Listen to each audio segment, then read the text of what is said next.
신율의 뉴스 정면 승부 4부 시작합니다. 4부 정면 인터뷰인데요.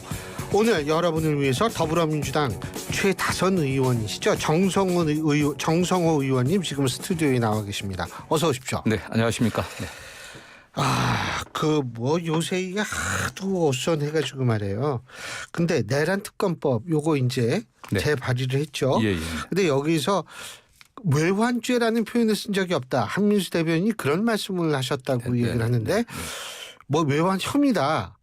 이런 얘기를 하는데 정성호 의원님 법조인이셨으니까 그 외환죄 외환혐의 뭐 이렇게 차이가 커요? 그게 뭐 어쨌든 그 외국에 우리 대한민국 밖에 있는 어떤 세력을 이용해 갖고 하려고 하는 그런 것들을 뭐 통칭해서 이제 외환 범죄라고 얘기를 하는데 이게 여러 개 법률적 문제도 있습니다. 다만 여기서는 뭐 외국이라기보다도 북한 이번에 통상적인 일상적인 군사 대응이 아닌 어쨌든 뭐 국지정과 같은 계엄 유도하려고 했던 게 아니냐 하는 그런 의혹도 좀 나오고 있거든요.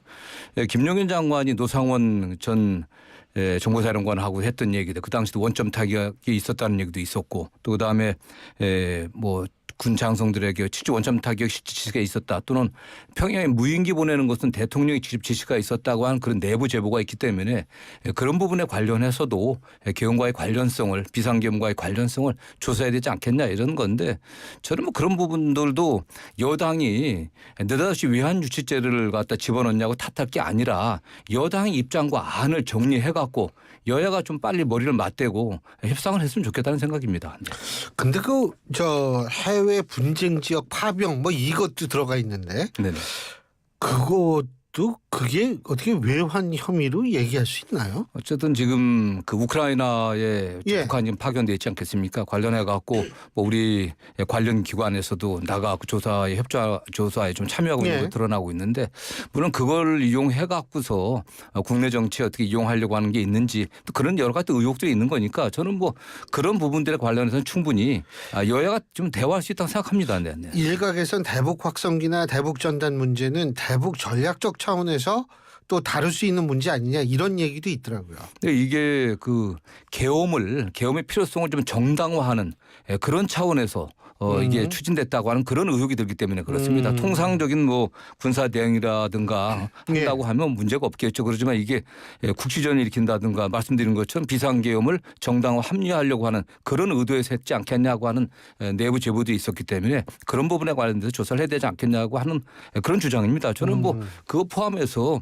여당에서 그런 비판하기에 앞서서 어쨌든 지금 여러 가지 수사 주체들의 혼란도 있고 검찰, 공수처, 국수본 이런 것들을 정리하고 빨리 사법 절차를 신속하게 마무리하려고 하면은 특검이 도입되는 데 대해서는 여당도 부인은 못할 것입니다. 여당 내부에서도 특검을 도입하는데 이런 수사의 대상 문제라든가 또는 범위 문제, 기간 문제 이런 것들은 빨리 여야가 머리를 맞대 갖고 신속한 국정 안정을 위해서 빨리 좀 합의하기를 좀 기대하는 바입니다. 네.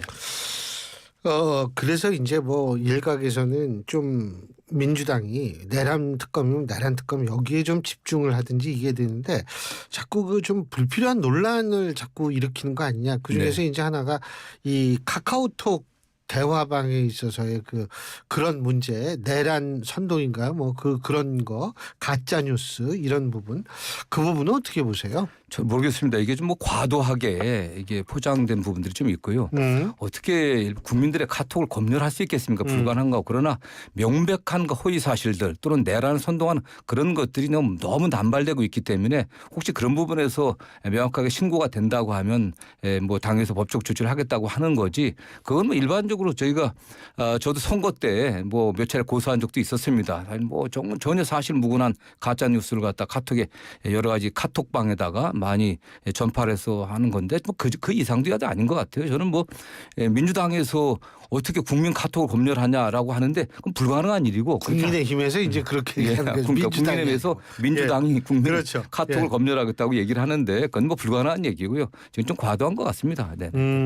근데 그게 그 취지는 저도 이제 어떤 취지는 알겠는데 조금 표현을 좀 다르게 했으면 어땠을까라는 아쉬움은 있어요. 그런 측면들이 좀 있죠. 다만 네. 지금 현재 나라 굉장히 어려운 상황 아니겠습니까? 굉장히 뭐 가짜 뉴스라든가 흉흉한 뉴스들이 전혀 근거 없는 사실들이 마구 전파되는 것에 대해서 좀 뭐 더군다나 악의적으로 이걸 이용하려고 하는 분들이 있기 때문에 그런 것에 대한 경고가 더 크다고 보겠죠. 네. 알겠습니다. 그리고 그 좀 전에 얘기했던 그 우리 가황이라고 얘기하는 나훈아 선생님이 네네네. 이렇게 좀 정치적 발언을 했다.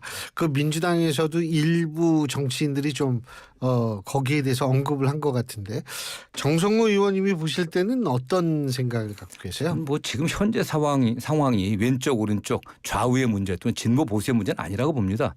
현직 대통령이 군대를 동원해서 국회의 활동을 정지시키고 중앙선관위를 점거하는 그런 행위를 저질렀기 때문에 이것은 뭐 좌우 진보 좌우의 문제도 아니고 진보 예. 보수의 문제도 아닙니다. 근데 이 부분을 갖다가 약간 양비론적으로 말씀하신 것에 대해서 전 동의하지는 않는데 그러나 뭐 또 그걸 갖고 또 민주당에서 너무 또 일부 인사들이 과도하게 또 반응하는 것도 뭐 적절치 않다고 생각합니다. 그냥. 네, 그냥. 사실 그 예술가시죠. 네.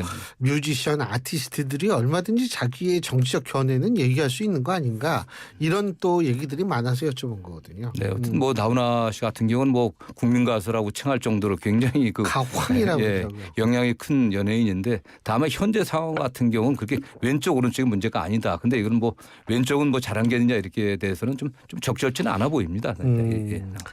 알겠습니다. 자, 그리고 윤석열 대통령 체포는 어떻게 될 것 같으세요? 정말 답답합니다. 뭐 대통령께서 뭐 국민 앞에 숨지 않겠다. 또 이게 이 현재 상황에 대한 뭐 정치적 법적 책임을 회피하지 않겠다 이런 말씀도 하셨고요. 그다음에 뭐 탄핵이든 수사든 당당하게 맞서겠다고 말씀하셨는데 그렇게 하셔야 될 것 같아요. 최소한 국가 최고 지도자로서 비상계엄을 선포할 정도의 그런 의지가 있었다고 하면은 거의 결국 국회에서 해제가 되지 않았습니까? 국회 결의로 해제가 됐는데 그렇다고 하면 거기에 대한 정치적 법적 책임 회피하지 말아야 되죠. 수사에 응하시고 그다음에 헌법재판의 재판소의 심판 절차에도 당당히 응하는 게 당연히 그 책임 있는 지도자의 역할 아니겠습니까? 저는 너무나 외국에서 볼 때 판사가 발부한 영장이 집행이 안 된다는 게 얼마나 부끄럽습니까? 이게 민주국가라고 생각하겠습니까? 네. 그 경찰도 지금 장기전에 대비하는 것 같아요. 체포하는데 예를 들어 뭐 예비 바틀에다가 뭐 여벌 옷에다가 그리고 방한용품에다가 또 하나는 이제 그 아무래도 또 이 화장실 문제 이런 거 해결하는 이런 준비를 다 하고 있는 것 같은데 법조인이시니까 아니 이거 속전속결이 낫습니까? 아니면 이렇게 조금씩 살라미 전술로 이렇게 하는 게 낫습니까? 어떤 뭐 경호처와의 어떤 물리적 충돌을 서로 피하려고 하는 그런 노력이라고 보는데 다만 이 상황을 더 이상 방치해서는 안 된다고 보고 있습니다. 판사가 발부한 영장에 대해서는 그 형사소송법 그 안에서의 절차 거기에 이의 제기하는 거 외에는 다 응해야 되거든요. 그걸 부인한다고 하면은 형사사법질서가 어떻게 유지되겠습니까? 더군다나 대통령께서는 검찰총장까지 지내는 분이거든요. 예. 어떤 분이 어떻게 이런 분이 판사가 발부한 영장에 대해서 이렇게 얘기를 하겠습니까? 더군다나 저는 뭐 경호처 직원들은 얼마나 답답하겠습니까? 뭐 경호처법에 의하면 대통령을 보호할 의무가 있지만은 지금 내란 혐의자지 않습니까? 내란 외환의 죄에 대해서는 대통령이 면책특권이 없거든요. 그래서 판사의 영장에 의한 정당한 체포 절차인데 그걸 경호원들도 막아서는 안 되는 겁니다. 사실은. 그렇다고 해서 뭐 영장 집행을 한다고 해서 대통령한테 어떤 물리적 위협이 저는 온다고 생각하지 않습니다. 그렇기 때문에 저는 이제는 더 이상 이 혼란을 방치해서는 안 되고 국가수사본부가 중심이 돼서 공수처나 좀 적극적으로 어쨌든 체포영장을 집행해서 이 상황을 종료시켜야 된다고 보고 있습니다. 근데 체포가 되면 48시간 이내에 영장을 신청하든지 말든지 결정을 해야죠. 그죠? 만약 영장 신청하면 구속될 수 있는 사안이라고 저는 뭐 보십니까? 지금까지의 윤석열 대통령 행태를 보면 구속이 안 되겠습니까? 이게 적극 그야말로 국법질서 자체를 정면으로 본인이 그 위반하고 있는 좀 더 거예요. 구체적으로요? 네네. 그러니까 예를 들면 체포 영장 뭐 불법이다 이런 것 때문에 그렇다는 말씀이세요? 아니 뭐 그런 측면도 있겠죠. 예. 그러나 어쨌든 내란 혐의가 저는 뭐 너무나 명백하다고 보고 있고 뭐 포고령도 그러면 위헌 예. 위법인 게 너무 명백하고 그다음에 그런 면에서 판사들이 사건의 중대성 그다음에 도주 및 증거인멸의 우려 그러나 지금까지 행태를 보면은 뭐 도주의 증거인멸의 우려가 있다고 충분히 볼 수가 있겠죠. 어떻게 대통령이 도주의 우려가 있냐? 뭐 일각에서는 대통령 도피설까지 나오는 상황 아니겠습니까? 그다음에 증거인멸 같은 경우는 지금 시간 1년에 뭐 어떤 행태가 벌어지고 있는지 모르는 상황이지 않습니까? 지금 뭐 관련된 군이라든가 관련 기관들에서 최근 같은 경우는 뭐 드론 사령부에서 문서 파기가 있었다. 또 여러 기관에서 문서 파기가 있었다는 이런 의혹들이 나오기 때문에 대통령에 대해서는 신속한 어떤 신병 처리가 필요하다고 봅니다. 그리고 그런 면에서 법원에서 충분히 영장은 발부할 거다. 구속의 사유가 있다. 충분하다. 네네. 이렇게 보시는 거군요. 알겠습니다. 근데 이것도 뭡니까? 윤석열 대통령 측이 오늘 경찰이 이제 공무원 신분증을 착용하고 제시하고 얼굴을 다 공개하라.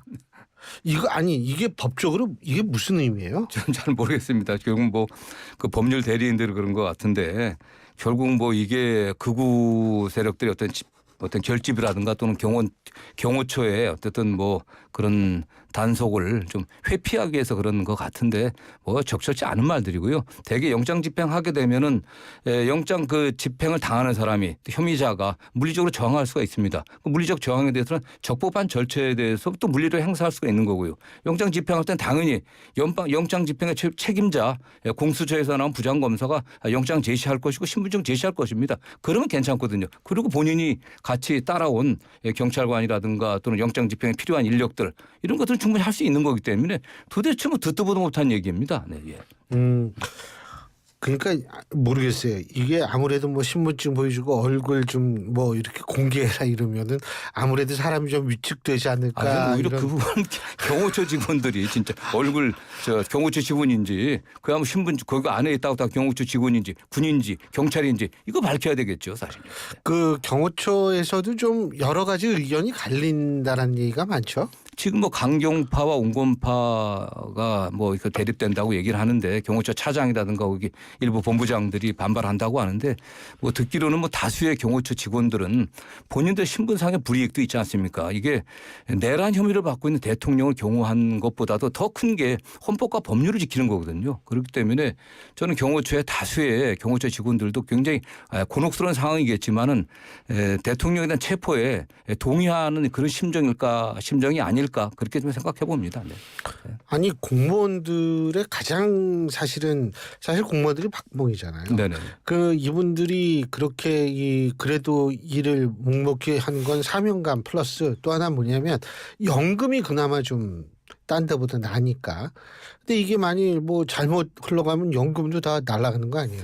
지금 그 영장 집행을 거부하게 되면 이게 뭐 명백한 특수공무 집행 방해입니다. 지금 뭐 윤석열 대통령의 변호인들이 영장의 발부와 집행이 불법이라고 얘기하지만 정말 상식을 갖고 있는 법정이라면 누구도 동의하지 않습니다. 판사가 발부한 영장의 집행을 집단으로 거부하는 것은 명백한 특수공무 집행 방해이기 때문에 나중에 거기에 참여했던 경호처 직원들 어떻게 되겠습니까? 물론 일부는 뭐 그냥 뭐 좀 약간 책임을 좀 면할 수 있는 또 약간 용서를 받을 수 있겠지만 또 거기에 적극적으로 임했던 또 어떤 그 상황에서 적극적으로 임했던 경호처 직원들 같은 건 중대한 불이익을 당할 수도 있죠. 저는 그렇기 때문에 대통령이 그래도 자기를 보호하려고 했던 경호처 직원들이고 부하 직원들이었기 때문에 당당하게 걸어서 나와갖고 체포에 응하고 또 수사에 응하는 게 정도라고 생각합니다. 네. 자, 그리고 또 한 가지 제가 여쭤볼 게 오늘 그 여론조사 기관이죠. 리얼미터가 에너지경제신문 의뢰로 지난 2월 9일부터 10일까지 이틀간 전국 18세 이상 유권자 1,006명을 대상으로 ARS 여론조사를 한 거. 이거를 보더라도 그렇고요. 저희가 한국갤럽 여론조사는 앞서 말씀드렸는데 잠시 후에 또 말씀드리고요. NBS라는 그 전국 지표 이거 종합해 보면 있잖아요. 그 민주당 지지율이 하락세는 맞는 것 같아요. 국민의힘 지지율이 상승돼요. 근데 제가 놀란 게 뭐냐면 박근혜 전 대통령 시절과 비교했을 때 국민의힘의 회복력이 굉장히 엄청나요. 근데 그게 국민의힘이 잘해서일까요? 어떻게 보세요? 뭐 국민의힘이 잘해서는 아니겠죠. 지금 어쨌든 대통령께서 끝까지 싸우겠다고 선동을 하고 있는 그런 상황에서 대통령을 지지했던 세력들 또는 극우 보수 세력들이 좀 결집하고 있는 게 아닌가. 또 여론조사에서 상당히 과포집되고 있는 그런 흐름도 좀 있다고 보고 있고요. 어쨌든 그리고 중도층이라든가 또 일부 민주당의 여러 가지 계엄 이후에 상황에 대한 대처 능력에 대해서 조금 좀 부족하지 않나 이렇게 생각하는 분들이 또 유보층으로 돌아선 게 아닌가 그런 것들이 종합적으로 돼서 이런 결과가 나온 거라고 보고 있고요. 다만 결국 탄핵 심판이 결과가 나오고 탄핵 심판이 되고 그다음 체포 구속이 된다고 하면 또 국면은 달라질 것으로 보고 있습니다. 네. 체포가 되면 어떻게 국면이 달라질까요? 일단 대통령께서 지금 직접적으로 한남동 관저 주변에 적극적인 지지층들을 모아갖고 선동하고 있는 거 아니겠습니까? 대통령이 격리되는 거거든요. 대통령이 일단 체포되고 구속된다고 하면 그런 어쨌든 직접적인 선동을 할 수가 없는 상황이 되는 거죠. 그리고 수사가 시작되게 되면 대통령의 범죄 혐의 또 내란 혐의에 대해 관련돼 갖고 수사가 이루어질 거 아니겠습니까? 좀 그렇게 되면 국민들의 바라보는 입장이라든가 그런 것도 좀 달라질 거라고 좀 보고 있습니다. 알겠습니다. 그런데 좀 부족하다고 아까 잠깐 말씀하신 민주당 뭐가 부족할까요 지금? 지금 어쨌든 한 달이 지금 지나고 있지 않습니까? 한 달이 지나고 있는데 국민들이 보기엔 왜 다수당인데 특검법도 내란 특검이라든가 또 김건희 여사 특검도 통과시키지 못하고 있냐 또 이런 측면도 좀 있고요. 그다음에 경제 민생 굉장히 어려운 상황이잖아요. 예. 민주당이 그 경제 민생에 관련해서도 좀 더 적극적인 그 대안들을 내기를 바라는 분들 많이 계십니다. 제가 기업인들이라든가 중소 자영업자 상공인들 보면 굉장히 어렵다고 얘기를 하거든요. 그런 면에서 민주당이 내란이고 윤석열 대통령 체포 구속은 구속이지고 또 한 측면에서는 국민들의 민생과 경제를 살피는데 보다 적극적인 목소리를 내달라라고 하는 분도 많이 계시거든요. 네.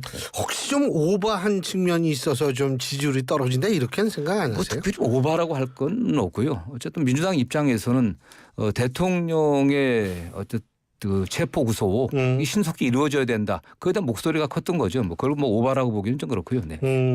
그러니까 어쨌든 체포 구속이 되면 국민의힘 지지율은 떨어질 것이고 민주당 지지율은 좀 더 올라갈 것이다. 이렇게 이제 추세가 바뀔 것이다. 어쨌든 국민들도 상황을 좀 보다 좀 객관적으로 좀 볼 수 있지 않겠나 생각을 합니다. 네. 객관적으로 지금은 조금 좀 그런 면이 대통령이 자꾸 그렇죠. 대통령의 목소리가 크게 나오고 있으니까. 그렇군요. 그리고 어떻게 보세요? 이 체포에 물론 무력 충돌은 없어야 하지만 네네. 그럴 가능성은 어떻게 보십니까? 저는 경찰에서 최대한 인내하고 좀 자제하고 있다고 보고 있고요. 예. 경호처 내에서도 다수의 또 상식적이고 합리적인 경호관들은 또 그런 물리적 충돌이 있어서는 안 된다는 생각을 할 것으로 보고 있습니다. 그렇기 때문에 일각에서는 물리적 충돌이 크게 되지 않겠나 하지만 그런 사태는 또 없어야 되고요. 없을 거라고 생각하고 있고 관련해서 어쨌든 경호처에 대한 최고 지휘권자는 최상목 지금 권한대행이거든요. 최상목 권한대행께서 그냥 물리적 충돌 어쨌든 그런 게 없어서는 안 된다. 폭력 사태가 있어서는 안 된다 하는 것은 너무 무책임한 것 같아요. 방관자 같고 약간 논평자 같이 해서는 안 되고 이 상황을 빨리 종식시키는 게 최상목 권한대행의 가장 큰 책무인 국정 안정, 경제 민생의 안정에 도움되는 거기 때문에 전 그런 면에서 최 대행이 경호처에게 이 체포 수사 절차에 협력을 해라 이렇게 지시하는 게 좀 맞다고 보고 있습니다. 네. 할까요? 쉽지는 않아 보입니다. 지금 여러 가지 들리는 얘기에 의하면 대통령실이나 여당의 압박이 굉장히 심하고 특히 여당에서는 어떻게 하든지 시간 끌기 하려고 하는 거 아니겠습니까? 윤석열 대통령도 저는 그 탄핵에서 본인이 살아남는 거 탄핵 기각은 염두에 두고 있지 않은 것 같아요. 이미 그건 포기한 것 같고 대신 어떻게든지 시간을 끌어갖고서 좀 탄핵 심판이 된 이후에 그래서 파면이 된다고 했을 때 그 이후에 바로 있을 그 조기 대선에서 유리한 국면을 끌기 위해서는 시간을 더 끄는 게 본인들한테 또 여당에 유리한 게 아닌가 이런 판단하에서 그런 것 같다는 추측을 해봅니다. 네. 시간을 끄는 것이 네. 그래서 지금 차기 대선은 언제쯤 이루어질 거라고 보세요? 지금 탄핵 헌법재판소에도 탄핵이 내일 시작되지 않겠습니까? 예. 내일 시작되면 빨리 진행됐으면 좋겠는데 마찬가지로 윤석열 증인도 대통령 1차에서는 5명밖에 안 받아들였대요. 헌재가. 예. 그런데 그런데 내일 탄핵 첫 기일인데 변론 예. 첫 기일인데 첫 기일에 탄핵은 출석 의무가 있습니다. 그런데 당사자가 출석하지 않으면 그날 진행은 못 하거든요. 한 번 연기하고 예, 두 번째 하면 그렇죠. 그때 거기서 안 나오면 그때는 계속 그냥 할 수 진행할 수가 있잖아요. 있습니다. 거기서 이제 증인도 신청받고 예. 할 텐데 지금 뭐 헌법재판소에 지금까지 나온 여러 가지 발표라든가 또는 준비 절차에 있어서 헌법재판관들의 말씀을 좀 종합해 보면 신속하게 처리해야 된다는 그런 의지는 분명한 것 같습니다. 네. 다만 뭐 언제 끝날지는 예단하기는 좀 어려울 것 같고요. 네. 예. 아니 근데 좀 아까 그 전해진 소식을 보면은요. 그 전 이게 무슨 얘기인지 모르겠어요. 윤석열 대통령 측이 헌법재판소에 정계선 재판관 기피 신청을 했다. 뭐 공정한 심판이 어렵기 때문이다. 지금 연합뉴스 속보로 6시 5분에 이게 떴는데 이건 무슨 의미일까요? 뭐 그러니까 공정하게 재판을 진행할 가능성이 없을 때 형사소송법이나 뭐 민사소송법에 다 그 판사 또 재판관에 대한 기피 신청 제도가 있거든요.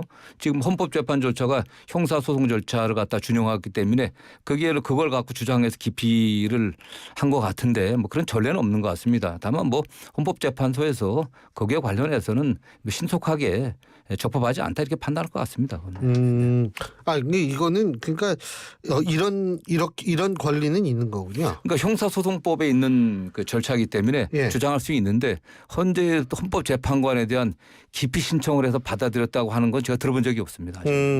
그리고 또 한 가지는 지금 윤석열 대통령 측 이 한덕수 권한대행 측은 총리 탄핵을 최우선적으로 좀 심리해달라 이렇게 요청했다는데 이 부분은 어떻게 보세요? 지금 뭐 부총리 권한 물론 그렇게 총리 측에서는 주장할 수 있겠지만 좀 부총리가 지금 뭐 권한 대행을 하고 있고 예. 가장 중요한 게 대통령 탄핵 아니겠습니까? 대통령 탄핵 문제를 1차적으로 먼저 하고 그 다음에 총리 탄핵 문제는 그 다음에 해도 늦지 않다고 보고 있습니다. 시급한 문제는 아니죠. 네. 왜냐하면 미국의 트럼프 대통령은 이제 1월 20일 날 취임을 하는데 네.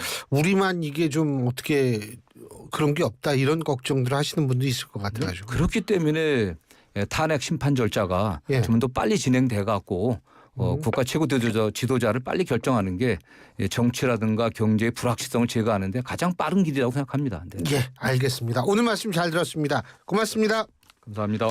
예, 지금까지 더불어민주당 정성호 의원이었습니다.